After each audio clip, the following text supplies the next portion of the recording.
વાગરાની વિલાયત ચોકડી નજીક ઇલેક્ટ્રિક બાઇકમાં અચાનક આગ લાગતા દોડધામ મચી જવા પામી હતી। વાગરા તાલુકાના વિલાયત ચોકડી પાસે એક ઇલેક્ટ્રિક બાઇકમાં અચાનક આગ લાગતા થોડા સમયમાં તે ભયનો માહોલ સર્જાયો હતો।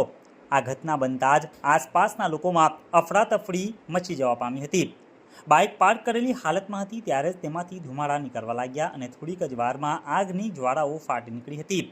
આ દ્રશ્ય જોઈને ત્યાં હાજર લોકો દળી ગયા હતા, પરંતુ નજીકમાં આવેલી કંપનીના એક સિક્યુરિટી ગાર્ડે સમય સૂચકતા વાપરી અને તાત્કાલિક પગલાં લીધા હતા। ગાર્ડે કોઈપણ જાતનો સમય વેડફ્યા વગર અગ્નિશમન યંત્ર વડે આગ ઉપર કાબૂ મેળવવાનો પ્રયાસ કર્યો હતો। તેમની સતર્કતા અને સમયસરની કામગીરીને કારણે આગ વધુ ફેલાઈ ન હતી અને કોઈ મોટી દુર્ઘટના થઈ ન હતી।